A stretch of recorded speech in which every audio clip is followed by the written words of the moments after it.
자, 오늘 배울 시간, 자, 입체도형의 건널비와 부피에 대해서 한번 알아보는 시간을 갖도록 할게요. 건널비는요, 이렇게 쉽게 얘기하면 이게 겉으로 만져지는, 입체도형의 겉으로 만져지는 부피, 겉으로 만져지는 넓이를 건널비라고 그래요. 겉으로 만져지는. 자, 극단적인 예를 들어서, 입체도형 중에서도 휴지 두루마리 휴지처럼 이렇게 가운데가 이렇게 뻥 뚫려 있잖아요. 두루마리가. 근데 그 뻥 뚫려 있는 면적도 이렇게 안쪽에 만져지잖아요. 그죠? 그럼 만져지면 그것도 건널비예요. 알겠죠? 그래서 그렇게 생긴 것도 만져질 수 있다라고 상상이 되면 그 넓이로 건널비 안에 쳐줘야 됩니다. 알겠죠? 자, 지난 시간에 배웠던 거 한번 볼까요? 지난 시간에 입체도형으로 해서 크게 세 가지를 배웠거든요. 기둥 배웠고요. 뿔 배웠고, 대를 배웠어요. 대. 요 세 가지를 뿔대라고 얘기하는 게 더 나으려나? 요 세 가지를 배웠거든요. 이 세 가지 종류에 따른 건널비를 한번 알아봅시다. 기둥의 건널비는요, 항상 기둥의 형태가 어떻게 생겼는지 정의를 잘 생각해보면 쉽게 구할 수 있어요. 그러니까 두 밑면이 있고요. 두 밑면 플러스 하나의 커다란 옆면. 자, 이거는 다 어디에서? 전개도에서. 머릿속에서 전개도를 딱 펼쳐서 생각하면 돼요. 펼치게 되면 기둥 같은 경우에는 두 개의 밑면과 하나의 커다란 직사각형의 옆면이 있어요. 알겠죠? 그렇게 정리를 해주면 되고, 뿔도 마찬가지죠. 뿔은 그냥 기둥은 초등학교 때도 했으니까 이렇게 간단하게 넘어가고요. 뿔 같은 경우는 한번 봅시다. 예를 들면 이렇게 뿔도 마찬가지로 얘도 뭐 해준다?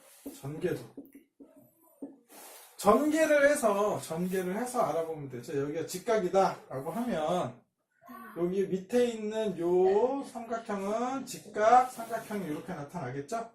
네. 그래서 그 다음에 옆면은 총 3개가 이런 식으로 붙어 있을 거예요. 이렇게. 그죠? 네. 이렇게 붙어 있을 거예요. 그래서 이 붙어 있는 부분이 다시 붙으면 삼각뿔이 나타나겠죠. 그래서 여기에는 보통 이렇게 전개도 건널비를 그리라 그러면 보통 어떤 식으로 힌트가 나와 있냐면 이 넓이 따로 구하고 니은 넓이 따로 구하고 리을 넓이 따로 구하고 기역 니은 디귿 리을 미음 디귿이지? 왜 이래? 디귿 리을 요 4개의 각각의 면 보통 뿔은 각각의 면 넓이 합 보통 요걸로 많이 구합니다. 뿔은 뭐 특정의 공식이 없기 때문에 이렇게 구해요. 여기에서 좀 조심해야 되는 건 뿔 중에서도 이렇게 각뿔 같은 경우에는 이런 식으로 전개도해서 쉽게 나오는데 각뿔이 아니라 원뿔 같은 경우가 있거든요. 원뿔 같은 경우에는 초등학교 때 안 배웠으니까 원뿔 같은 것도 전개를 하면 선생님이 어떻게 된다 그랬어요? 전개도를 그리면 저 원뿔의 옆면이 이렇게 무슨 꼴? 앞에서 배웠던 무슨 꼴? 부채꼴 모양으로 나와. 부채꼴 모양과 밑면에 이렇게 이렇게 나와요. 그래서 여기에서 선생님이 꼭 알고 있어야 되는 건 뭐라 그랬어요? 요거의 둘레가 이 호의 길이와 같다. 그래서 이걸 잘해야 된다. 그래서요, 되게 두 가지가 주어지면 이쪽에 있는 반지름, 밑면의 반지름 있죠? 이걸 밑면의 반지름을 R1이라고 할게요. 그리고 이쪽에 있는 반지름을 R2라고 할게요. 요 두 개만 주어지면 막말로 건널비를 다 구할 수가 있습니다. 예를 들어 볼게요. 여기가 만약에 10이고, 10은 좀 그렇다. 여기가 만약에 9고, 여기가 3이다라고 가정을 합시다. 그러면 여기 있는 이 건널비를 어떻게 구하냐? 여긴 중심각이 없으니까 어떻게 해야 돼요? 중심각이 없으니까 2분의 RL 이걸로 풀어야 돼요. 반지름과 호의 길이. 기억나요? 중심각이 없을 때는 그렇게 부채꼴 넓이 풀어야 된다고 얘기해 줬었어요. 그러면 여기 있는 L이 문제죠? 근데 L은 어떻게 구할 수 있어요? 여기에 있는 요 I의 둘레로 구할 수가 있어요. 얘가 얼마예요? 6파이 이렇게 되는 거죠. 그죠? 이 지름의 원주 곱하기 원주일이니까. 그죠? 요 길이가 6파이고 요게 9고. 그죠? 그래서 이 부채꼴의 넓이는 결국에는 어떻게 된다는 거예요? 2분의 1 곱하기 9 곱하기 6파이. 그러니까 27파이 이렇게 돼요. 그죠? 그 다음에 요 밑에 있는 아이는 파이 r 제곱이잖아요. 그죠? 파이 r 제곱이니까 얘는 9파이 이렇게 돼요. 그죠? 그래서 건너비 두 개 합하면 36파이 이렇게 답이 나옵니다. 할 수 있겠어요? 중심각이 있으면 중심각, 즉 원의 일부분으로서 생각해주면 되지만 중심각이 없다 하더라도 긴장하지 마세요. 왜? 여기 있는 아이랑 둘레를 구해서 호를 구해서 풀면 돼요. 알겠죠? 이렇게 되냐? 자, 그럼 9의 건널비는 어떻게 되냐? 자, 뿔 때는 여기 이거 응용하면 됩니다. 뿔 때는 여기 응용하면 되고 9를 참고하면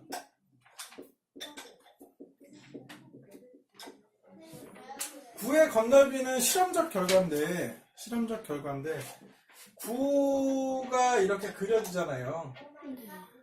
9의 단면 중에 제일 큰 원 있죠? 9의 단면 중 제일 큰 이 원의 넓이를 우리가 S라고 합시다. 9를 단면으로 나타내는 제일 큰 넓이. 여기에 4배가 9의 건널비예요. 9 바깥에 만져지는 겉에 만져지는 부분을 다 합하면 여기 있는 이 부분으로 나타난다. 이거 어떻게 실험적 결과를 어떻게 했냐면 공 있잖아요. 공을 얇은 띠로 계속 감아요. 9를 얇은 띠로 계속 감아. 그럼 어느 순간 여기 끝까지 다 감겠지, 그치? 그 감은 끈을 풀은 다음에 요 넓이 되는 이 단면에서 제일 넓은 넓이, 그죠? 이 단면에서 제 9의 반지름을 쓰게끔 만드는 평면을 만들어 그린 다음에 그 평면을 그린 다음에 여기에다 띠를 이렇게 저기 모았던 띠를 이렇게 계속 이렇게 만들어 안에서부터 이렇게 감아가지고 요 넓이가 S가 되게 된 넓이를 채워. 몇 개 채울 수 있냐? 이렇게 되는 이 실로 여기 9를 감쌌던 실로 이 안쪽에 있는 평면 S를 몇 개 채울 수 있다고? 4개 채울 수 있다고. 그 얘기야. 이렇게 4개 채울 수 있다. 그래서 파이 r 제곱, 여기 있는 반지름 쓰는 얘가 파이 r 제곱이잖아요. 그죠? 요 S가 결국에는 원의 넓이기 때문에 파이 r 제곱이에요. 근데 거기에 몇 배? 4배를 해주면 9의 건널비가 된다는 거예요. 이해돼요? 어렵지 않죠? 되게 쉬워요. 4의 배수. 자, 그럼 부피! 자, 부피를 그러면 어떻게 구하면 되냐? 부피도 마찬가지지. 기둥의 부피 어떻게 구하기로 했었냐 하면, 기둥은, 저 빨간색으로 쓸게요. 밑넓이에다가 어떻게 하기로 했어요? 그렇죠. 밑넓이 곱하기 뭐예요? 높이 해주면 돼요. 기둥은 밑넓이에 있는 그 넓이가 얼마만큼 쌓였냐 이런 개념이기 때문에 밑넓이 곱하기 높이 해주면 됩니다. 그러면 구할 수가 있어요. 자, 그럼 선생님 뿔은요? 뿔은 이것도 실험이에요. 어떤 실험을 했냐, 사람들이? 자, 이렇게 뿔이 있는데 사각뿔이 있다라고 가정을 합시다.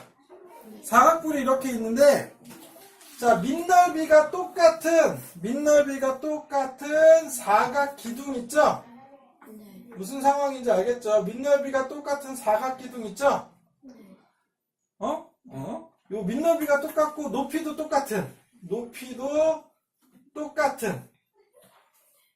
요 사각기둥에다가 이 밑넓이만큼 채워진 부피를 몇 번 채우냐 하면 딱 3번 채우면 이 똑같은 기둥에 밑넓이가 똑같고 높이가 똑같은 기둥에 똑같이 채워진다는 거예요. 꽉 채워진다는 거예요. 그 말은 뭐예요? 요 아이를 3번 부으면 이게 꽉 채워진다는 말은 뭐예요? 반대로?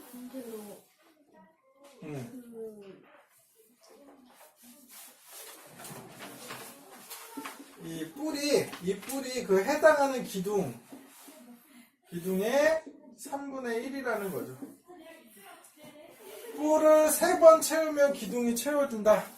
반대로 얘기하면 기둥을 3분의 1 해주면 뿔의 부피가 나온다는 거죠. 이해돼요? 아, 이게 실험적 분위기다. 몇 번? 3번 채운다. 이렇게는 3번 채운다. 이렇게 했더니 이게 나온다. 이해돼요? 진짜요? 확실해요?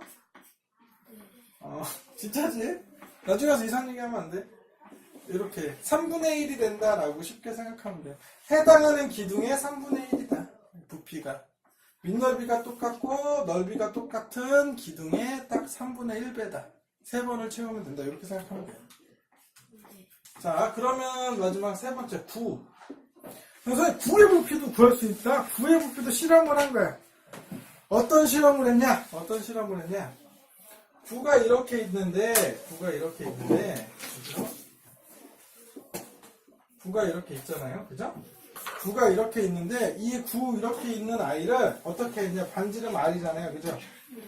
요 있는 9를 똑같아. 위에 뿔처럼, 이번에는 어디에 넣었을까요? 원기둥에 넣는 거예요. 그림을 좀 이쁘게 그렸어요. 원기둥에 딱 넣었더니, 넣었다가 뺐어요. 넣었다가 뺐더니 남아있는 게 3분의 1이었어. 자, 어떤 상황인지 보세요. 반지름과, 자, 높이는 2R이 되겠죠? 네. 이거 상상이 되죠? 높이 2R이고 여기도 2R 이런 식으로 되는 상황이야. 그치? 이런 식의 이 지름과 높이가 2R인 요 원기둥에다에 물을 가득 채워. 물을 가득 채웠다가 그 채운 원기둥, 오늘 왜 이렇게 말이 꼬이냐? 채운 원기둥에 이 굴을 쭉 넣었다가 뺐어. 넣었다가 뺐더니 물이 3분의 1이 남았어. 이게 무슨 말이야? 이 공을 넣으면 물이 흘러 넘치겠지. 그 흘러 넘친 물이 이 공의 부피란 말이야. 이 구의 부피라고. 이해돼요? 근데 3분의 1이 남았다는 얘기는 이 구의 구가 어쨌다는 거예요? 이 아이의 3분의 2였다는 얘기야. 그래. 그 얘기야. 아, 그럼 해당하는 이 기둥의 3분의 2구나. 구의 부피는. 이 상상이 됩니까? 그러면 이 기둥의 부피를 구한다면 3분의 2 비해주면 되잖아요. 그럼 기둥의 부피는 어떻게 되는지 한번 따져볼게요. 이제 실제로. 이 기둥의 부피는 밑넓이 곱하기 높이잖아요. 그죠? 밑넓이가 뭐예요? 파이 R 제곱이에요. 그죠? 파이 R 제곱. 밑넓이는 파이 R 제곱이고, 높이는 얼마예요? 2R이죠? 네. 그러면 계산해주면, 2 파이 R 세제곱이에요. 이렇게.